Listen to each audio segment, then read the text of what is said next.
CCC ఛానల్కు స్వాగతం. మీరు చూస్తుంది సిసిసి న్యూస్. నా పేరు ప్రతాప్ ప్రగలపాటి. విధ్వంసం నుంచి వికాసం వైపు రాష్ట్రం అడుగులు వేస్తున్నామని రాజమండ్రి నగర ఎమ్మెల్యే ఆదిరెడ్డి శ్రీనివాస్ అన్నారు. కూటమి ప్రభుత్వ ఆలోచన విధానానికి మోరంపూడి ఫ్లైఓవర్ నిదర్శనమని పేర్కొన్నారు. మోరంపూడి సమస్యకు శాశ్వత పరిష్కారం చేపట్టామన్నారు. విధ్వంసం నుంచి వికాసం వైపు రాష్ట్రం అడుగులు వేస్తోందని, కూటమి ప్రభుత్వం ప్రజల అవసరాలకు అనుగుణంగా పనిచేస్తుందని రాజమహేంద్రవరం సిటీ ఎమ్మెల్యే ఆదిరెడ్డి శ్రీనివాస్ అన్నారు. మోరంపూడి ఫ్లైఓవర్ వద్ద అటు ఇటుగా అప్రోచ్ సర్వీస్ రోడ్ల నిర్మాణ పనులకు మంగళవారం ఆయన 3.40 కోట్ల అంచనా వ్యయంతో శంకుస్థాపన చేశారు. ఈ సందర్భంగా ఆయన మాట్లాడారు. కూటమి ప్రభుత్వం ఆలోచన విధానం, పరిపాలన ఏ విధంగా ఉందో చెప్పడానికి మోరంపూడి ఫ్లైఓవర్ ఒక నిదర్శనమన్నారు. గత పాలకుల విధ్వంసకర పరిపాలన కారణంగానే అనేక అభివృద్ధి పనులు అస్తవ్యస్తమై ప్రజలు ఇబ్బందులు ఎదుర్కొన్నారని, అందులో మోరంపూడి ఫ్లైఓవర్ సమస్య కూడా ఒకటనన్నారు. గతంలో కాంట్రాక్టర్ను తీవ్ర ఇబ్బందులకు గురి చేయడం, కమిషన్ల కోసం వేధింపులకు పాల్పడడంతో ఆయన భయభ్రాంతులకు గురయ్యారని ఆరోపించారు. కూటమి ప్రభుత్వం అధికారంలోకి వచ్చిన తర్వాత కూడా అదే కాంట్రాక్టర్తో పనులు కొనసాగించే అవకాశం కల్పించేమని, అయితే అప్పటికే ఎదురైన పరిస్థితుల కారణంగా ఇక పనులు చేయలేనని ఆయన చెప్పినట్లు తెలిపారు. ఈ నేపథ్యంలో ఎంపీ దగ్గుబాటి పురంధరేశ్వరి జోక్యం చేసుకుని పాత కాంట్రాక్టర్ను టెర్మినేట్ చేసి కొత్తగా టెండర్లు పిలిచే ప్రక్రియను చేపట్టారని వివరించారు. టెండర్ ప్రక్రియతో పాటు వివిధ అధికారిక ప్రక్రియలు పూర్తి కావడానికి కొంత సమయం పట్టిందని, అది ప్రభుత్వానికి చిత్తశుద్ధి లేకపోవడం వల్ల కాదని స్పష్టం చేశారు. మోరంపూడి ఫ్లైఓవర్కి సంబంధించిన ప్రధాన పనులతో పాటు అటు ఇటుగా ఉన్న సర్వీస్ రోడ్ల నిర్మాణానికి 3.40 కోట్లతో పనులు ప్రారంభిస్తున్నామని తెలిపారు.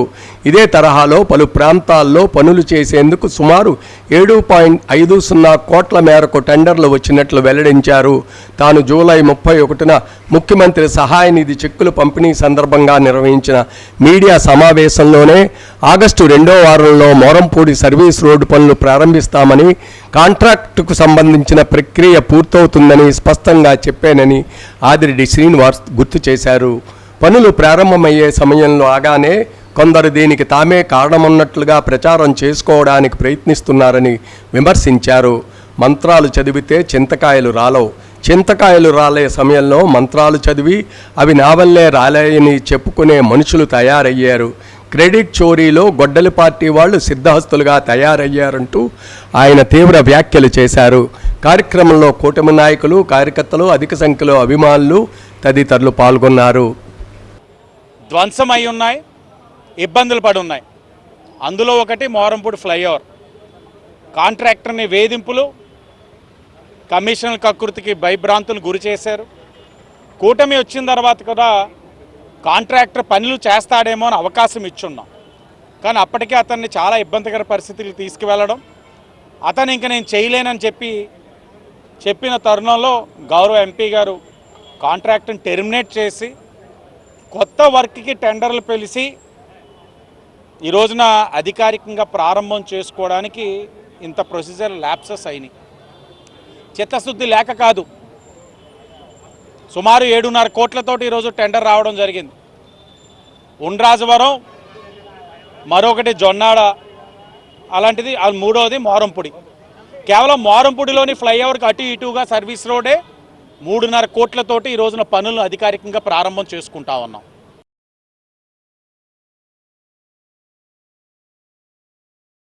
కారుతో ఢీకొట్టి తర్వాత ప్రసాద్ ఆదిత్య మాల్ వద్ద నుంచి ఎవరికెవరు ఫోన్లు చేశారు, ఎవరెవరు ఏం మాట్లాడుకున్నారు అన్నది కాల్ డేటా వెల్లడించాలని మాజీ ఎంపీ, వైసీపీ జాతీయ అధికార ప్రతినిధి, సిటీ నియోజకవర్గ ఇన్ఛార్జి మార్గాని భరత్రామ్ డిమాండ్ చేశారు.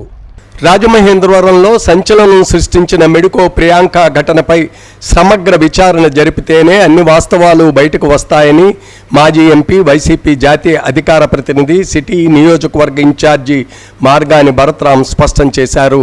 ఈ నెల 3వ తేదీన ఆమెను కారుతో గుద్ది తీవ్రంగా గాయపరిస్తే 6వ తేదీ వరకు ఎందుకు బయటకు రాకుండా చేశారని ఆయన నిలదీశారు. స్థానిక వియల్పురం మార్గాని ఎస్టేట్లో ఉన్న వైసీపీ సిటీ కార్యాలయంలో మంగళవారం జరిగిన మీడియా సమావేశంలో ఈ కేసు విషయంలో ఆయన కూటమి ప్రభుత్వానికి పలు ప్రశ్నలు సంధించారు.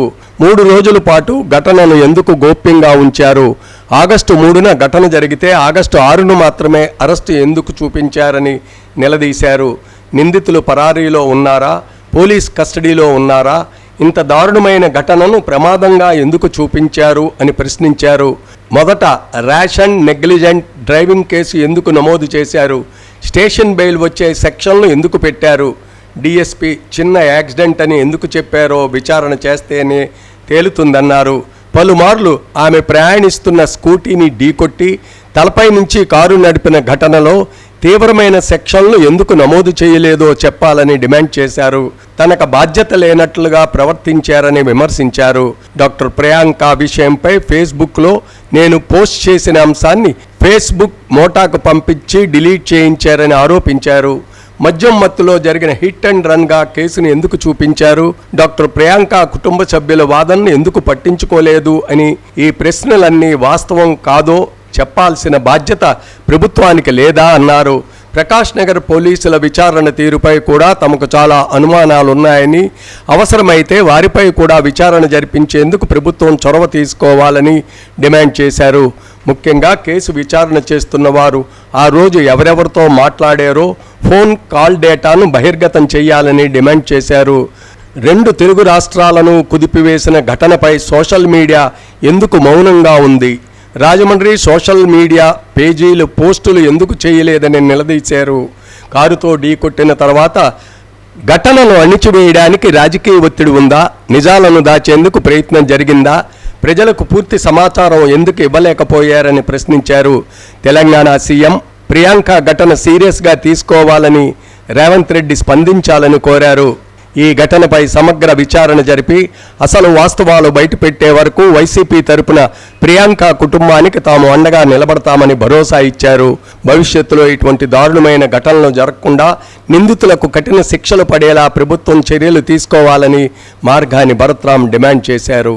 దీనిపైన ఖచ్చితంగా సిబిఐ ఎంక్వైరీ చేస్తే నిజాలు ఏంటనేది బయటకు వస్తాయి. దీని వెనకాతలు ఎవరున్నారనేది బయటకు వస్తే మీ ప్రభుత్వ పెద్దలే కనుక దీని వెనకాల ఉంటే ఆంధ్రప్రదేశ్ కూటమి ప్రభుత్వం పేకమేడలా కూలిపోద్ది. ఇది గుర్తుపెట్టుకోండి చంద్రబాబు గారు. మీరు ఇప్పుడైనా స్పందించి నిజాలు ఏంటనేది ఎంక్వైరీ కాల్ఫర్ చేయండి. ఇదేమి సామాన్యమైన ఇష్యూ కాదు. దీన్నేమి మేము అంత ఈజీగా మేమే వదిలే రకం కాదు. ఖచ్చితంగా హైకోర్టుని ఆశ్రయిస్తాము, హైకోర్టులో కేసే ఇస్తాము. అవసరమైతే మా నాయకుడిని సంప్రదించి మేమంతా కూడా ఖచ్చితంగా అవసరమైతే దీన్ని నెక్స్ట్ లెవెల్కి తీసుకెళ్తాం. డీజీపీ గారి దగ్గరికి వెళ్తాం, ఈ జరిగిన అంశాలు గవర్నర్ దగ్గరికి వెళ్తాం. ఆర్థిక మానసిక వేధింపులకు గురి చేస్తున్నారంటూ దివాంచెరువు గ్రామానికి చెందిన చిలుకూరి గణేష్ గంగాభవాని విచారం వ్యక్తం చేశారు. సమగ్ర విచారణ జరిపి న్యాయం చేయాలని ప్రభుత్వానికి పోలీసులకు విజ్ఞప్తి చేస్తున్నారు. రాజానగరం నియోజకవర్గం దివాంచెరువు గ్రామానికి చెందిన చిలుకూరి గణేష్ గంగాభవాని ది రాజమండ్రి ప్రెస్ క్లబ్లో మీడియా సమావేశం నిర్వహించారు. ఈ సందర్భంగా తమకు ఎదురవుతున్న సమస్యలను మీడియా ప్రతినిధుల ఎదుట వెల్లడించారు. అధికారులు జోక్యం చేసుకుని న్యాయం చేయాలని కోరారు. ఎర్రంశెట్టి నాగేశ్వరరావుతో గతంలో కలిసి వ్యాపార లావాదేవీలు నిర్వహించామని తెలిపారు. ఆ సమయంలో జరిగిన ఆర్థిక లావాదేవీలకు సంబంధించిన ప్రామిసరీ నోట్లు, చెక్కులు అందజేసినట్లు పేర్కొన్నారు. అయితే కరోనా సమయంలో తమ వద్ద నుంచి తీసుకున్న డబ్బులకు సంబంధించి తిరిగి చెల్లింపులు జరగకపోవడంతో వివాదాలు ప్రారంభమయ్యాయని తెలిపారు. తమకు రావాల్సిన డబ్బుల విషయమై ప్రశ్నించినందుకు వివిధ రకాలుగా ఒత్తిడి తెస్తూ ఆర్థికంగా మానసికంగా ఇబ్బందులకు గురి చేస్తున్నారని గణేష్ గంగాభవాని ఆరోపించారు. అంతేకాకుండా తమపై తప్పుడు కేసులు పెట్టించి వేధింపులకు పాల్పడుతున్నారని వారు ఆవేదన వ్యక్తం చేశారు. తమను అధికార బలం, రాజకీయ నాయకుల అండదండల పేరుతో భయభ్రాంతులకు గురి చేస్తున్నారని బాధితులు ఆరోపించారు. రాత్రి సమయాల్లో సైతం తమకు ఇబ్బందులు కలిగిస్తున్నారని, ఫోన్ కాల్స్, ఇతర మార్గాల్లో ఒత్తిడి తెస్తున్నారని పేర్కొన్నారు. దీంతో తమ కుటుంబ సభ్యుల భద్రతపై కూడా ఆందోళన నెలకొందని తెలిపారు. తమకు న్యాయం చేయడంతో పాటు భవిష్యత్తులో ఎలాంటి వేధింపులు జరగకుండా రక్షణ కల్పించాలని వారు పోలీసు అధికారులను కోరారు. సమస్యను చట్టపరంగా పరిష్కరించి తమకు న్యాయం జరిగేలా సంబంధిత అధికారులు చర్యలు తీసుకోవాలని విజ్ఞప్తి చేశారు. అప్పుడు కరోనా టైంలో ఇతను వెళ్ళి నాకు తెలియకుండా అతను రాయించేసుకున్నాడండి. రాయించేసుకున్న తర్వాత నాకు కొన్ని నెలల తర్వాత తెలిసి గొడవ పెట్టగా అది దూడల నాగేశ్వరరావు గారి దగ్గర సెటిల్మెంట్ పెట్టుకున్నామని పెట్టుకుంటే ఆ సైట్లు అతను అయితే ఎంత ఇచ్చి రాయించుకున్నా అంతే ఇచ్చేసి ఆ పై వచ్చిన డబ్బులతో నువ్వు అతనికి ఇవ్వాల్సిన డబ్బులు ఇచ్చేయని చెప్పి సెటిల్ చేశారండి. ఆ నోట్లు అన్నీ కలిపి నాకు ఇచ్చారండి. ఈ దస్తావేజులు అవి ఇచ్చారండి. సత్యంగా ఇవన్నీ ఆవిడ ఈయనకి రాసిన సైట్లు అండి. 1415 గజాలండి. తూర్పుగోదావరి జిల్లాలో ప్రజాపిత బ్రహ్మకుమారి ఈశ్వరి విశ్వవిద్యాలయం ఆధ్వర్యంలో 10 కోట్ల నషా ముక్తి ప్రతిజ్ఞ మహా అభియాన్ ప్రారంభమయ్యాయి. ప్రజాపిత బ్రహ్మకుమారి ఈశ్వరీయ విశ్వవిద్యాలయం ఆధ్వర్యంలో 10 కోట్ల నషా ముక్తి ప్రతిజ్ఞ మహా అభియాన్ తూర్పుగోదావరి జిల్లా ప్రారంభ కార్యక్రమం ఆనం కళా కేంద్రంలో ఘనంగా జరిగింది. కార్యక్రమానికి Rajamahendravaram municipal corporation commissioner Rahul Meena ముఖ్య అతిథిగా హాజరై కార్యక్రమాన్ని ప్రారంభించారు. కార్యక్రమంలో డిఎస్పీ శివప్రియ, ఎంహెచ్ఓ డాక్టర్ వినూత్న, ఈగల్ పోలీస్ ఎస్ఐ శివప్రసాద్ తదితరులు పాల్గొన్నారు. రాజమహేంద్రవరం బ్రహ్మకుమారి శాఖ ఇన్ఛార్జి బీకే హేమ సమన్వయంతో కార్యక్రమాన్ని నిర్వహించారు. ఈ సందర్భంగా అధికారులు, విద్యావేత్తలు, వైద్యులు, యువత మరియు ప్రజలు జాతీయ నషా ముక్తి ప్రతిజ్ఞ చేశారు. వ్యసనరహిత సమాజ నిర్మాణానికి ప్రతి ఒక్కరూ తమ వంతు కృషి చేయాలని ముఖ్య అతిథులు పిలుపునిచ్చారు. రాబోయే రోజుల్లో పాఠశాలలు, కళాశాలలు, ప్రభుత్వ కార్యాలయాలు, పరిశ్రమలు మరియు వివిధ సామాజిక సంస్థల్లో నషా ముక్తి అవగాహన కార్యక్రమాలు, ప్రతిజ్ఞా కార్యక్రమాలు నిర్వహించనున్నట్లు తెలిపారు. మీ అందరూ కూడా నా నమస్కారాలండి. నా పేరు నరేష్ కుమార్.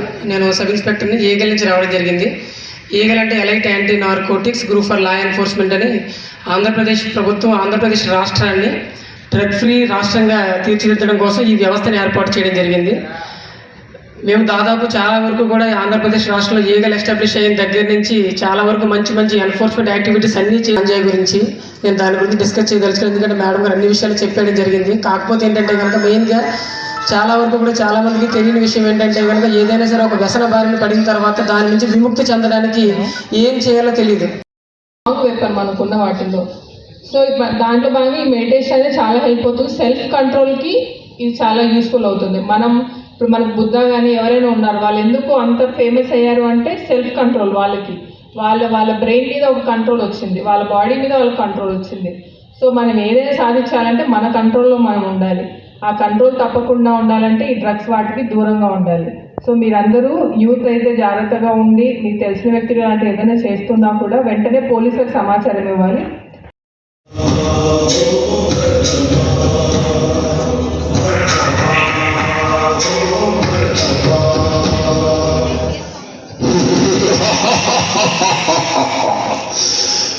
నేను ఆది విజయ్ని, నన్ను గుర్తించారా?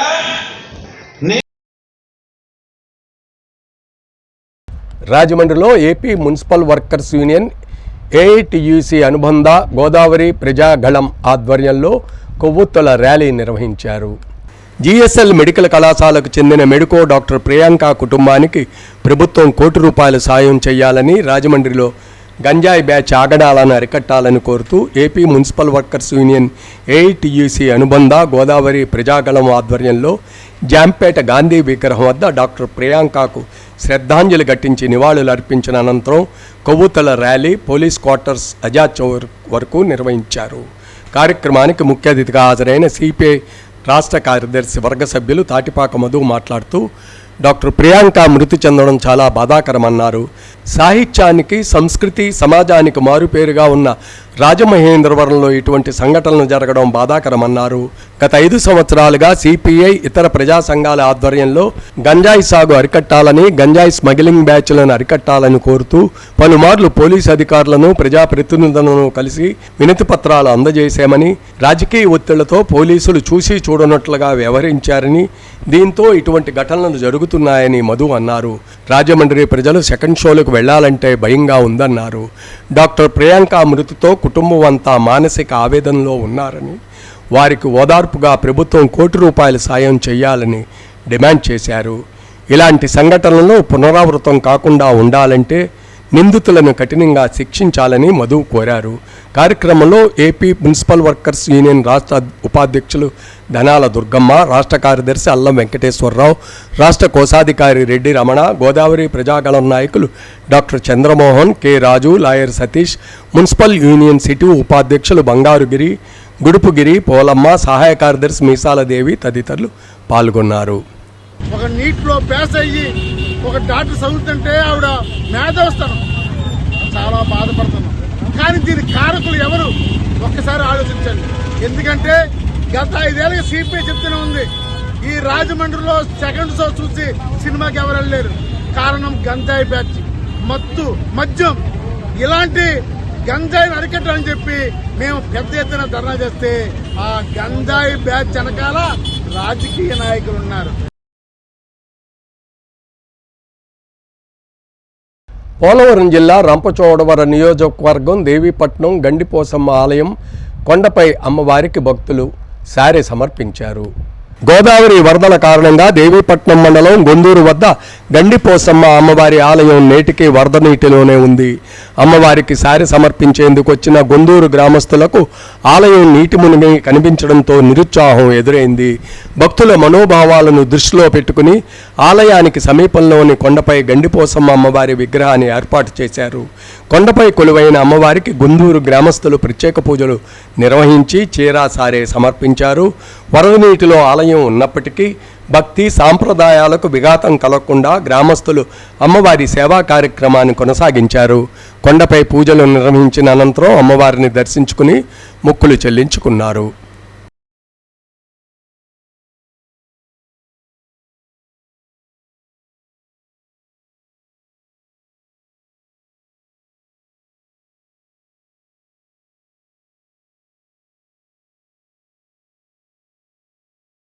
మల్లాయిపేట పేపర్ మిల్ క్వార్టర్స్ వద్ద శ్రీ లక్ష్మీ గణపతి సాయిబాబా కనకదుర్గ అమ్మవారి ఆలయం వద్ద ప్రత్యేక పూజలు జరిగాయి. రాజమహేంద్రవరం రూరల్ కాతేరు గ్రామ panchayat Mallaipeta paper mills quarters gate వద్ద ఉన్నటువంటి శ్రీ లక్ష్మీ గణపతి సాయిబాబా కనకదుర్గ అమ్మవారి ఆలయం వద్ద అమ్మవారికి ఆలయ కమిటీ వారి ఆధ్వర్యంలో ఆషాఢమాస సందర్భంగా పసుపు కుంకుమ సారే సమర్పించారు. స్థానిక మహిళలందరూ అమ్మవారిని చీర సారెలతో పల్లకీలో ఊరేగింపుగా ఆలయం వద్ద వరకు తీసుకొచ్చారు. మహిళలందరికీ పసుపు కుంకుమ ప్రసాదాలు ఆలయం వద్ద అందజేశారు.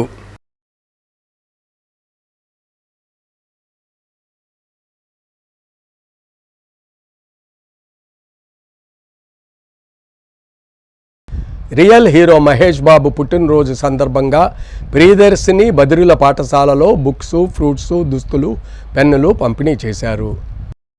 Real hero super star Mahesh బాబుని మహేష్ బాబు ఫ్యాన్స్ అసోసియేషన్ జిల్లా అధ్యక్షులు సోర్లంపూడి హరిగోపాల్, రాజమండ్రి టౌన్ గౌరవ అధ్యక్షులు లంకా ప్రసాద్, రాజమండ్రి టౌన్ అధ్యక్షులు Tyson, Rajahmundry city vice president Gunapudi Anand Kumar Nani అన్నారు. గత 28 సంవత్సరాల కాలంగా మహేష్ బాబు ఫ్యాన్స్ అసోసియేషన్ ఆధ్వర్యంలో అనేక సేవా కార్యక్రమాలు నిర్వహిస్తున్నట్లు తెలిపారు. ఈ సందర్భంగా ప్రియదర్శిని బదిరుల పాఠశాలలో బుక్కులు, ఫ్రూట్స్, బట్టలు, కేకులు, పెన్నులు సుమారు 100 మందికి పంపిణీ చేశారు. కార్యక్రమంలో నారాయణ, తేజ, తరుణ్, రాజేష్, బన్నీ, శ్యామ్, నిఖిల్, గౌతమ్, హేమంత్, అంజీ, వినయ్ తదితరులు పాల్గొన్నారు. ఆయన వారసత్వాన్ని ఇంకో 10 అడుగులు ముందుకే తీసుకెళ్లాడు తప్ప తండ్రి మించిన తనడిగా పేరు తెచ్చుకొని అతను సినీ పరిశ్రమను ఆలంచడం కాకుండా ఇవాళ ప్రపంచ స్థాయి సినిమా వారణాసి రేపు 2027 సంవత్సరం ఏప్రిల్ 7వ తారీఖున రిలీజ్ అవుతుంది. అది మనందరికీ తెలిసిందే, పెద్ద పండగ రోజు అది. అలాంటి ఈ అభిమానులు కూడా మాకు ప్రతి సంవత్సరం క్రమం తప్పకుండా 28 సంవత్సరాలు మాకు సహాయ సహకారాలు ఇస్తున్న మా అభిమానులందరికీ కూడా మహేష్ బాబు జన్మదినోత్సవం సందర్భంగా పుట్టినరోజు శుభాకాంక్షలు తెలియజేసుకుంటూ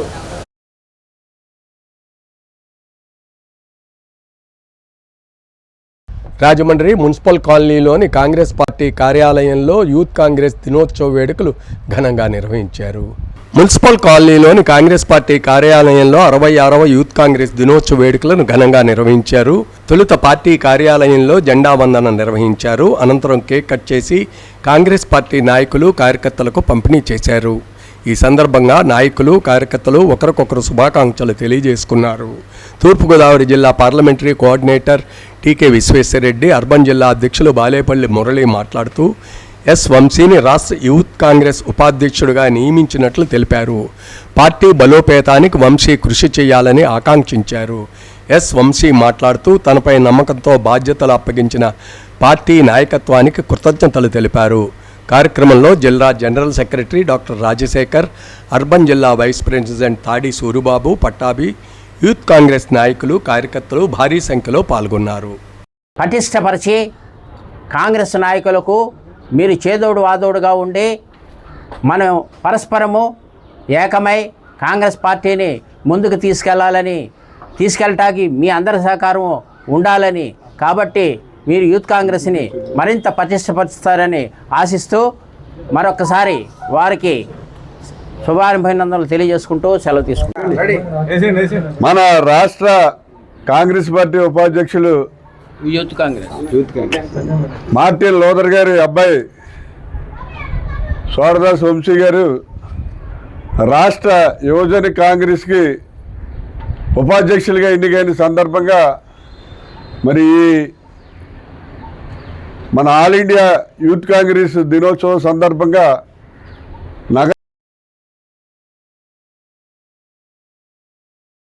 చేనేత సహకార సంఘాల ప్రక్షాళన చేపట్టాలని కోరుతూ కలెక్టరేట్లో జనతా వారధి బృందం వినతిపత్రం సమర్పించింది. చేనేత సహకార సంఘాల ప్రక్షాళన చేపట్టాలని, పారదర్శక ఎన్నికలు జరపాలని బీజేపీ జనతా వారధి బృందం కోరింది.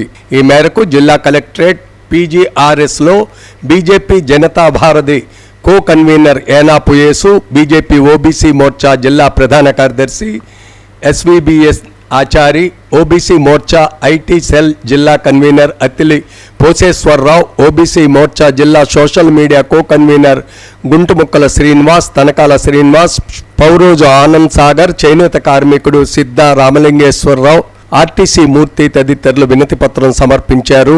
అన్ని చేనేత సహకార సంఘాలపై ప్రత్యేక సమీక్ష నిర్వహించి మగ్గం నడిపే నేతన్నల, చేనేత కార్మికుల, అనుబంధ కార్మికుల సభ్యత్వాన్ని ధృవీకరించాలని వినతిపత్రంలో కోరారు.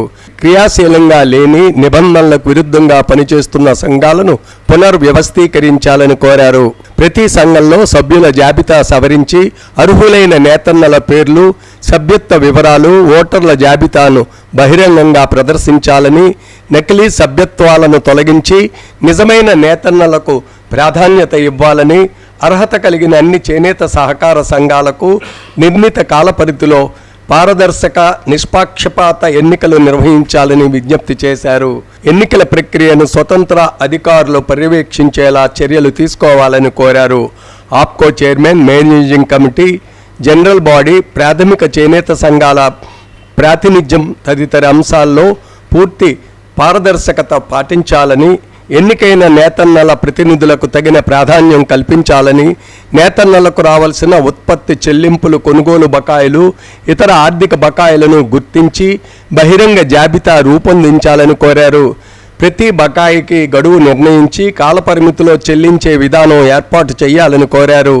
చేనేత ఉత్పత్తులను ఈ మార్కెట్ ప్లేస్, ఇండియా హ్యాండ్మేడ్ వంటి ఆన్లైన్ వేదికలపై విక్రయించేందుకు సంఘాలు, నేతన్నలకు శిక్షణ ఇవ్వాలని కోరారు.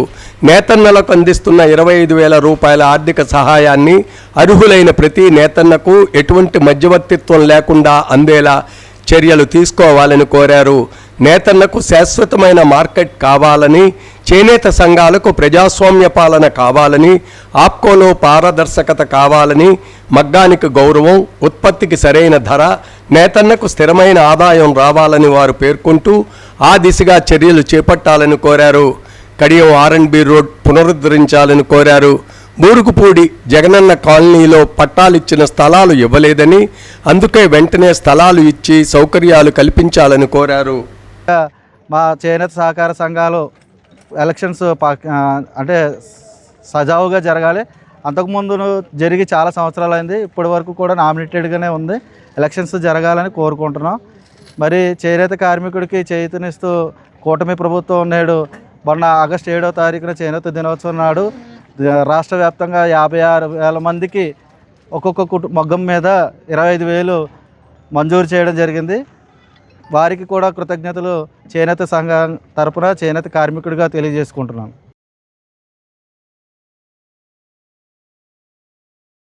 పోలవరం జిల్లా రంపచోడవరంలో ఘనంగా ప్రపంచ ఆదివాసీ దినోత్సవ వేడుకలు నిర్వహించారు. సాంప్రదాయ నృత్యాలు, పిండి వంటలు ప్రత్యేక ఆకర్షణగా నిలిచాయి. ఆదివాసీ అస్తిత్వం, ఆత్మగౌరవం, సంస్కృతి, సాంప్రదాయాలు, హక్కులకు ప్రతీకగా నిలిచే ప్రపంచ ఆదివాసీ దినోత్సవ వేడుకలు పోలవరం జిల్లా రంపచోడవరంలో ఘనంగా నిర్వహించారు. ఆదివాసీ జీవన విధానాన్ని ప్రతిబింబించేలా సాంప్రదాయ నృత్యాలు, సాంస్కృతిక కార్యక్రమాలు, పిండి వంటకాల ప్రదర్శనలతో సందడిగా నెలకొంది. ప్రపంచ ఆదివాసీ దినోత్సవ సందర్భంగా ఐటీడీఏ కార్యాలయం నుంచి ప్రభుత్వ జూనియర్ కళాశాల వరకు 1K ర్యాలీ నిర్వహించారు. గిరిజనులు, విద్యార్థులు, అధికారులు, ప్రజాప్రతినిధులు, ఆదివాసీ సంఘాల ప్రతినిధులు పెద్ద సంఖ్యలో పాల్గొన్నారు. సాంప్రదాయ దుస్తుల్లో యువతీ యువకులు, కళాకారులు చేసిన ఆదివాసీ నృత్యాలు, సాంస్కృతిక ప్రదర్శనలు ఆకట్టుకున్నాయి. జూనియర్ కళాశాల ప్రాంగణంలో ఏర్పాటు చేసిన ఆదివాసీ సాంప్రదాయ వంటకాలు, పిండి వంటకాల స్టాల్స్ ప్రత్యేక ఆకర్షణగా నిలిచాయి. తరతరాలుగా వస్తున్న గిరిజన ఆహార సాంప్రదాయాలను పిండి వంటకాల రూపంలో ప్రదర్శించారు. ప్రభుత్వ శాఖల ఆధ్వర్యంలో ఏర్పాటు చేసిన స్టాల్స్లో గిరిజన సంక్షేమ పథకాలు, విద్య, వైద్యం, ఉపాధి, వ్యవసాయం, అభివృద్ధి కార్యక్రమాలపై అవగాహన కల్పించారు. వేడుకల్లో జిల్లా collector Dinesh Kumar, joint collector Prashant Kumar ఆదివాసీ సాంప్రదాయాల కట్టు, వస్త్రాలు ధరించి ప్రత్యేకంగా నిలిచారు. గిరిజనులతో కలిసి సాంప్రదాయ కార్యక్రమాల్లో పాల్గొని ఉత్సాహపరిచారు. ఎమ్మెల్యే మిరియాల శిరీషాదేవి, ఎస్టీ కమిషన్ చైర్మన్ బుజ్జిరెడ్డితో పాటు పలువురు అధికారులు, గిరిజన సంఘాల నాయకులు పాల్గొన్నారు. ఆదివాసీ సంస్కృతి సాంప్రదాయాలను పరిరక్షించడంతో పాటు యువతకు విద్యా, ఉపాధి అవకాశాలు కల్పించి అభివృద్ధిలో భాగస్వాములను చేయాల్సిన అవసరం ఉందని వక్తలు పేర్కొన్నారు. ఆదివాసీ ఐక్యత, ఆత్మగౌరవం, సాంస్కృతిక వైభవాన్ని చాటుతూ రంపచోడవరంలో ప్రపంచ ఆదివాసీ దినోత్సవ వేడుకలు ఘనంగా సాగాయి.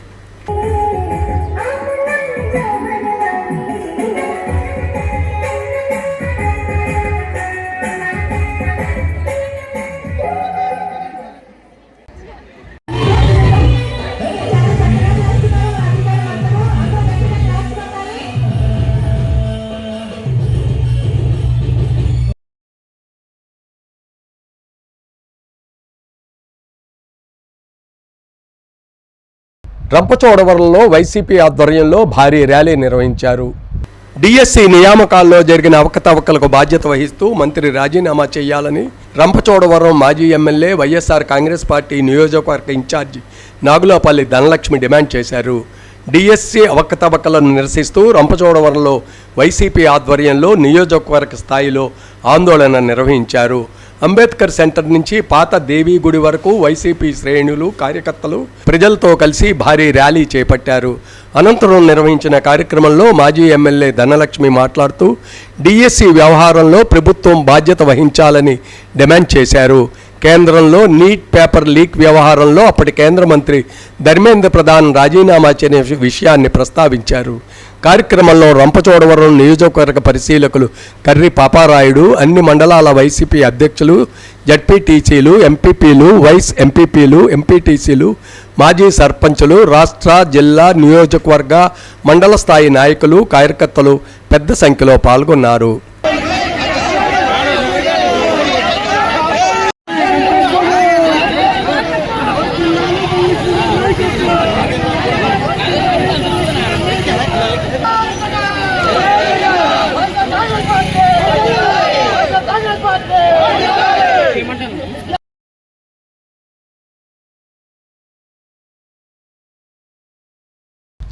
రాజమండ్రిలో డాక్టర్ ప్రియాంక కేసు తొలి నుంచి ఎలాంటి అనుమానాలకు తావు లేకుండా విచారణ, దర్యాప్తు చేస్తున్నారని కూటమి ప్రజాప్రతినిధులు వెల్లడించారు. మెడికో ప్రియాంక కేసులో నిష్పక్షపాతంగా విచారణ జరుగుతుందని, ప్రజలెవరూ అపోహలు పడవద్దని కూటమికి చెందిన ఎమ్మెల్యేలు ఆదిరెడ్డి శ్రీనివాస్, గోరింట్ల బుచ్చయ్య చౌదరి, నల్లమిల్లి రామకృష్ణారెడ్డి, రూడా చైర్మన్ బొడ్డు వెంకటరమణ చౌదరి, బీజేపీ జిల్లా అధ్యక్షులు పిక్కి నాగేంద్ర అన్నారు. రాజమండ్రి మోరంపూడి సెంటర్లోని శుభమస్తు గన్నీస్ ఫంక్షన్ హాల్లో మంగళవారం నిర్వహించిన విలేకరుల సమావేశంలో గూడా మాజీ చైర్మన్ గన్నికృష్ణ, రాష్ట్ర కార్యనిర్వాహక కార్యదర్శి ఎర్రా వేణుగోపాలరాయుడు, జిల్లా ప్రధాన కార్యదర్శి కాశీ నవీన్ కుమార్, అనపర్తి తెలుగుదేశం పార్టీ ఇన్ఛార్జ్ మనోజ్ రెడ్డి తదితర నాయకులతో కలిసి మీడియాతో మాట్లాడారు. తొలుత ప్రియాంక మృతికి సంతాపం వ్యక్తం చేశారు. అనంతరం వారు మాట్లాడుతూ ప్రియాంక కేసు విషయంలో పోలీసులు తొలి నుంచి వివరాలు సేకరిస్తూ నిందితులను పట్టుకుని కఠినమైన కేసులు నమోదు చేశారన్నారు. ఆమె మృతి చెందిన తర్వాత సెక్షన్లు కూడా మార్చారని అన్నారు. కేసులో కొంతమంది రాజకీయ నాయకులు ఉన్నారని వచ్చిన ఆరోపణలు పూర్తిగా అవాస్తవమని అన్నారు. మెడికో ప్రియాంక వ్యవహారంపై ముఖ్యమంత్రి చంద్రబాబు నాయుడు, ఉప ముఖ్యమంత్రి పవన్ కళ్యాణ్, రాష్ట్ర విద్యాశాఖ మంత్రి నారా లోకేష్ ప్రత్యేక చొరవ తీసుకుని ఉన్నతాధికారులతో మాట్లాడుతూ కేసు దర్యాప్తును వేగవంతం చేశారన్నారు. మెడికో ప్రియాంక వైద్యానికి అయ్యే ఖర్చుకు 10 లక్షలతో పాటు కుటుంబానికి 20 లక్షల రూపాయలు చెల్లించారన్నారు. ఈ విషయంలో జిఎస్ఎల్ మెడికల్ కాలేజీ యాజమాన్యం కూడా స్పందించి 20 లక్షల రూపాయలు అందించారన్నారు. ప్రియాంక తల్లిదండ్రులు ఎంతో కష్టపడి డాక్టర్ చదివిస్తున్నారని, వారి కలలన్నీ కలలుగానే మిగిలిపోయాయని అన్నారు. ఈ కేసును విచారించడానికి అవసరమైతే ఫాస్ట్ ట్రాక్ కోర్టు ఏర్పాటు చేయాలని వారి తల్లిదండ్రులు కోరారని చెప్పారు. హాస్పిటల్ బిల్స్ ఏవైతే ఉన్నాయో 10 లక్షల పైబడి బిల్స్ అవి కూడా ప్రభుత్వమే చెల్లించడం జరిగింది. ఇటువంటి ఆర్థిక సహాయం చేసినప్పటికీ వారి బాధ తీర్చలేం. వారంతా కూడా కుటుంబ సభ్యులైనా, అక్కడ గ్రామ ప్రజలైనా, అక్కడికి వచ్చినటువంటి యాక్టివిస్ట్ ఎవరున్నా ప్రతి ఒక్కరు కూడా కోరేది ఒకటే, త్వరితగతిన న్యాయం జరగాలి. ఎవరైతే నిందితులు ఉన్నారో వారికి కఠినంగా శిక్షించాలి. వీలైనంత వరకు వారికి ఉరిశిక్ష పడాలని చెప్పేసి వారందరూ కూడా కోరటం జరిగింది. వీలైతే ఫాస్ట్ ట్రాక్ కోర్టు కూడా ఏర్పాటు చేసి ఈ కేసుని డీల్ చేయాలని చెప్పేసి వారంతా కూడా కోరటం డిమాండ్ చేశారు ప్రభుత్వం తరఫున. మెడికల్ కాలేజ్ వాళ్ళు కూడా ఏదైతే అమ్మాయి చనిపోయింది కనుక 20 లక్షల రూపాయలు ఎక్స్గ్రేషియా ఆ కుటుంబానికి ఇవ్వాలని నిర్ణయించడం, మెడికల్ బిల్స్ కూడా ఇవ్వాలని ప్రభుత్వం నిర్ణయించడం. వాళ్ళు చంద్రబాబు గారు మమ్మల్ని అందరితో మాట్లాడుతున్నారు. ఎప్పటికప్పుడు 2-3 కాల్స్ తీసుకున్నారు అందరితోటి. ఏం జరుగుతుంది, ఏం జరిగింది మనకు తెలియాల్సిన అవసరం ఉంది, చర్యలు తీసుకోవాలి, ఇలాంటి సంఘటనలు జరగకుండా చూడాల్సిన అవసరం ఉంది. ఒక్కొక్క సంఘటన జరుగుతుంది. ఇవాళ జరిగింది ఒక సంఘటన, 2 ప్రేమికుల మధ్య తగాదా. కాతీరు దగ్గర ఆ అబ్బాయి వెళ్ళి ఆ అమ్మాయి పేక్ కోసాడు. పేక్ కోసి అతను కూడా పురుగుల మందు దాగి నరాలు కోసుకున్నాడు. ఎవరు బాధ్యులు? ప్రభుత్వం బాధ్యత, పోలీసు అధికారుల బాధ్యత? ఎవరు బాధ్యత? ఈ కేసులు, ఇలాంటి కేసులు కూడా ప్రభుత్వం మీద రుద్దటం కోసం జరిగే ప్రయత్నాన్ని మనం ఖండించాల్సిన అవసరం ఉంది. ఎవరైతే నిందితులు ఉన్నారో వారికి కఠినమైన శిక్ష పడాలి అనే ఒక ఏకైక ఆలోచనతో ముందుకు వెళ్ళడం జరుగుతూ ఉంది. నిన్నటి రోజున రాజమహేంద్రవరంలోనే నేను ప్రెస్ మీట్ పెట్టినప్పుడు, ముఖ్యమంత్రి గారి ఆదేశాల మేరకు ప్రెస్ మీట్ పెట్టినప్పుడు ప్రెస్ మిత్రులు కొన్ని అనుమానాలు వ్యక్తం చేశారు. ఏ అనుమానానికి ఇందులో తావులేదు. ఎవరైనా సరే న్యాయపరంగా, చట్టపరంగా ఒక్కసారి జరిగిన వ్యవహారం ఆలోచన చేస్తే ఎక్కడా ఎవరి ల్యాబ్స్ లేదు, ఇందులో పోలీసుల ల్యాబ్స్ కూడా లేదు. ప్రతి స్టెప్లోని సరైన సెక్షన్స్ వేస్తూ ఈ కేసు పైన దర్యాప్తును కూడా కొనసాగించడం జరుగుతూ ఉంది. ఒక బీసీ సామాజిక వర్గంలో పుట్టిన వ్యక్తిగా ఎన్నో కష్టాలు చూసి ఇబ్బందులు ఎదుర్కొని, ఆయన కన్నా 3 ఆడపిల్లలు అలాంటి కష్టాలు, ఇబ్బందులు ఎదుర్కోకూడదు, ఉన్నదానిలో వాళ్ళకి మంచి విద్య అందించాలని అనునిత్యం ఆయన కానీ, ఆయన యొక్క సతీమణి గారి కానీ కృషి చేశారు. దానికి అనుగుణంగా ఈ రోజున సోదరిమణి ప్రియాంక గారు నానిచ్చిన ప్రోత్సాహంతో మంచి మెరిట్ స్టూడెంట్ ఆవిడ. మెడిసిన్ అయ్యింది, పీజీలో జాయిన్ అయ్యారు. పీజీ అయిన తర్వాత నాన్న ఇంటికి ఆడబిడ్డని కాదు, నేను మగబిడ్డగా మీ కష్టాలన్నిటికీ కూడా నేనే తోడుగా ఉంటాను, తీరుస్తాను అని చెప్పి ఆవిడ చెప్పిన మాటలన్నింటినీ కూడా గుర్తు చేసుకున్న సందర్భాన్ని మీకు తెలియజేస్తా ఉన్నా. రాజమండ్రి సీతంపేటలో మాజీ corporator, Aryapuram cooperative urban bank మాజీ డైరెక్టర్, వైసీపీ సీనియర్ నాయకులు నండూరి వెంకటరమణ జయంతి సందర్భంగా పలువురు ఘనంగా నివాళులర్పించారు. మాజీ corporator, Aryapuram cooperative urban bank మాజీ డైరెక్టర్, వైసీపీ సీనియర్ నాయకులు నండూరి వెంకటరమణ కేబుల్ రమణ 62వ జయంతి వేడుకలు రాజమండ్రి సీతంపేట వాటర్ ట్యాంకుల వద్ద ఘనంగా నిర్వహించారు. పలువురు నాయకులు ఆయన విగ్రహానికి పూలమాలలు వేసి నివాళులర్పించి అనంతరం సంస్మరణ సభ నిర్వహించారు. ఈ సభకు పంతం కొండలరావు అధ్యక్షత వహించారు.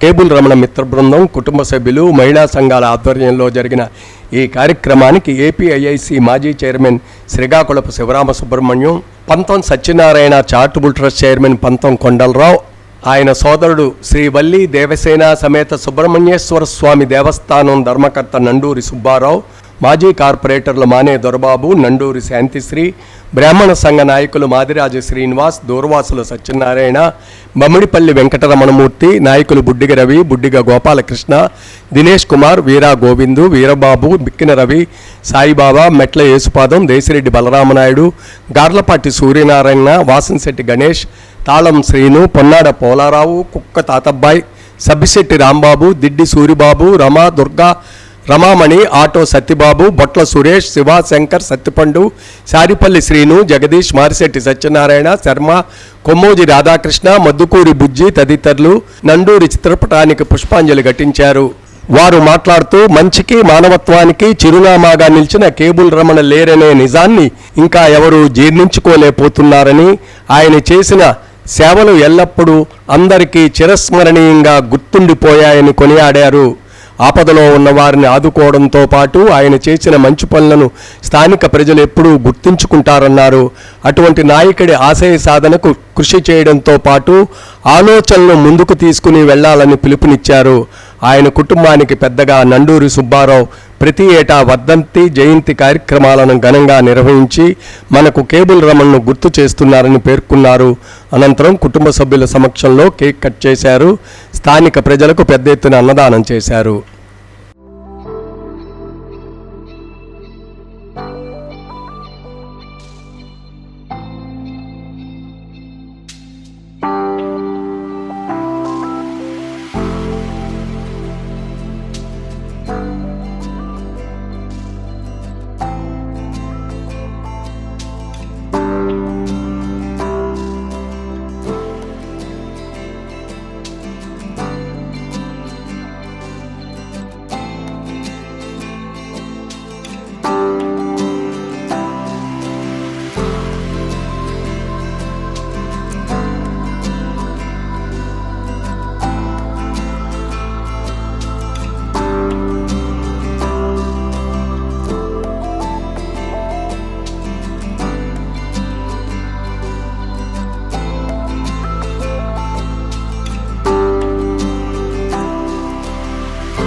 తప్పకుండా రమణ జ్ఞాపకాలని నెంబర్ వేసుకోవడానికి ఒక ప్రయత్నం చేస్తూ రమణ ఏదైతే మనందరికీ వదిలి వెళ్ళాడో, అంటే సొసైటీకి ఎంతో కొంత ఉపయోగపడాలి, సొసైటీలో మనకంటూ ఒక ముద్ర రావాలి, ఎవరు కూడా ఇక్కడ ఇబ్బందులు పడకూడదు, అందరూ కూడా సంతోషంగా ఉండాలని చెప్పి ప్రతి క్షణం ఆలోచించేవాడు.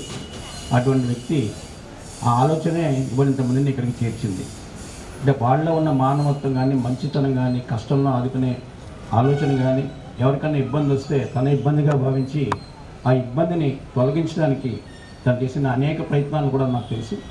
మేమందరం రమణతో ఎలాగా గడిపామో, ఎలా సంతోషంగా ఉన్నామో, బాధల్లో ఉన్నామో అన్నీ పక్కన పెడితే ఎప్పుడు కూడా రమణ దగ్గరికి వెళ్ళి ఎవరైనా ఏదైనా కష్టం చెప్పుకుంటే అది ఏ కష్టమైనప్పటికీ కూడా ఒక ప్రయత్నం చేస్తాడు.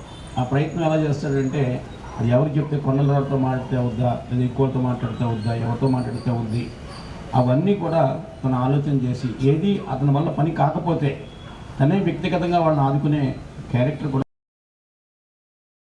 నాయకుడు అంటే ఇలా ఉండాలి అనే దానికి పర్యాయ పదంగా నిలుస్తారనడంలో సందేహం లేదు. పెద్దలందరూ అన్ని విషయాలు మాట్లాడేశారు. కానీ మన జ్ఞాపకాలు ఎప్పుడు కూడా ఇంకా గుండెలో ఉన్నాయంటే ఆ మనిషి నిత్యం మనతో ఉన్నట్టే. ఇంకా అంటే చనిపోయినా భౌతికంగా అందరితో కలిసే ఉన్నట్లు కేబుల్ రమణ విగ్రహం అక్కడ కనిపిస్తూ ఉంది. రోజు మనం స్మరించుకుంటాం. అతని వ్యవహార శైలి కానీ వ్యాపార శైలి కానీ ఇవన్నీ కూడా అనేక రకాల పాఠాలు నేర్పుతున్నాయి. అంటే వ్యాపారం చాలా బాగా చేశాడు కానీ మొత్తం సొమ్మంతా సమాజానికి అప్పచెప్పడం వల్ల తనకి పడిన ఇబ్బందులు, ఎవరికి చెప్పుకోలేని బాధలు, ఇవన్నీ ఎలా ఉంటాయన్నది కూడా కొంచెం నేర్చుకోవాలి. అంటే కొంత పర్సంటేజ్ సమాజానికి ఇవ్వాలి, కొంత కుటుంబానికి ఇవ్వాలి అనేది కూడా నేర్చుకోవాల్సిన అవసరం ఉంది.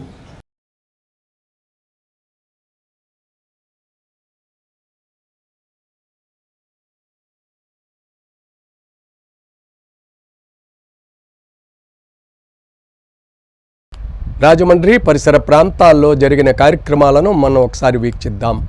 రాజమండ్రి నగర శివారు మండలం కాతేరు ప్రాంతం గామన్ బ్రిడ్జి సమీపంలో ఒక యువతి మృతదేహంతో పాటు కొనవూపురుతో ఉన్న యువకుడిని మంగళవారం తెల్లవారుజామున స్థానికులు గుర్తించారు. వారు పోలీసులకు సమాచారం అందించారు. పోలీసులు ఘటనా స్థలానికి చేరుకుని కొనవూపిరితో ఉన్న యువకుడిని స్థానిక ప్రైవేట్ ఆసుపత్రికి తరలించారు. అతడి పరిస్థితి విషమంగా ఉందని వైద్యులు వెల్లడించారు. యువతి మృతదేహాన్ని పోస్టుమార్టం నిమిత్తం రాజమండ్రి ప్రభుత్వ ఆసుపత్రికి తరలించారు. ఈ ఘటనపై పోలీసులు కేసు నమోదు చేసి దర్యాప్తు చేస్తున్నారు. ఇది హత్య లేక ఆత్మహత్య అనే కోణంలో పోలీసులు విచారణ జరుపుతున్నారు. యువకుడు కోటిలింగాలపేటకు చెందిన అభిలాష్, శాంతినగర్కి చెందిన యువతిగా పోలీసులు గుర్తించారు. వారి కుటుంబ సభ్యులకు పోలీసులు సమాచారం అందించారు. ఈ ఘటనకు ముందు వీరిద్దరూ అక్కడికి ఎలా వచ్చారు, ఏం జరిగిందనే అంశాలపై పోలీసులు ఆరా తీస్తున్నారు. రూమన్ తాగాడని చెప్పేసి అన్నారు. రూమన్ తాగాడు, అర్జెంటుగా రమ్మని చెప్పేసి ఫోన్ చేస్తే వచ్చామండి. అంతే, ఇంకేం చదవదు నాకు. ఎవరో అమ్మాయిని ప్రేమించాడు అంటున్నారు, మరి ఏదో ప్రేమించుకోవడం వల్ల నాకు తెలియదు.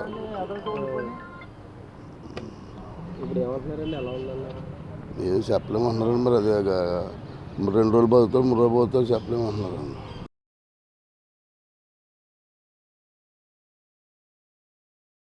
Rajamahendravaram obstetrics and gynaecology society ఆధ్వర్యంలో అభయ దినోత్సవం జరిగింది.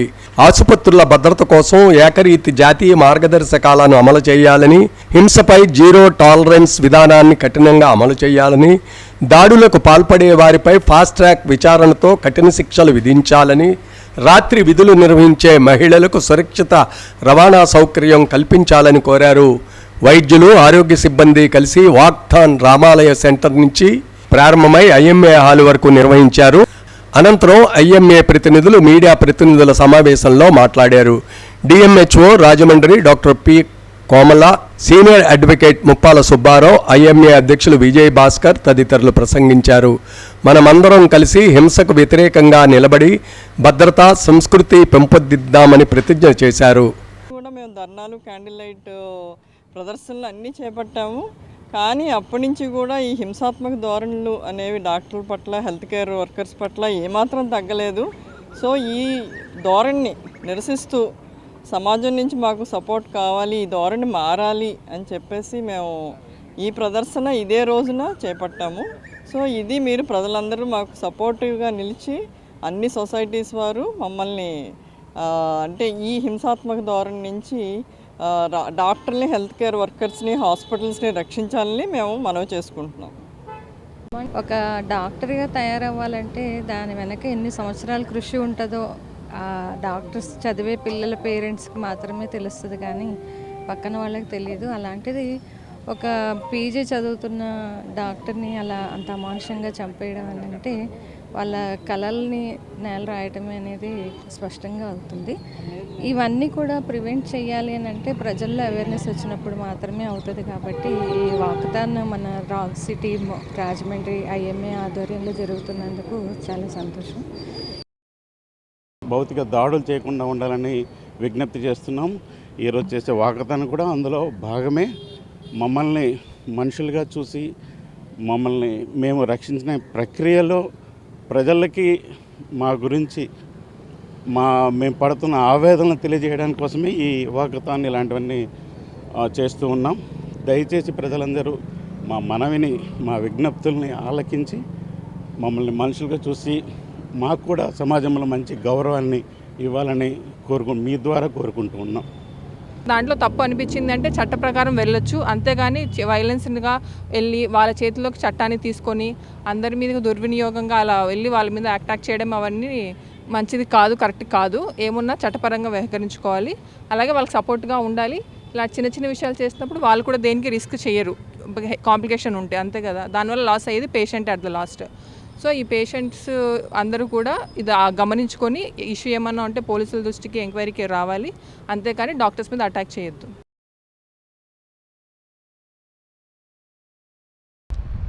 సిసిసి న్యూస్ సమాప్తం. నమస్కారం.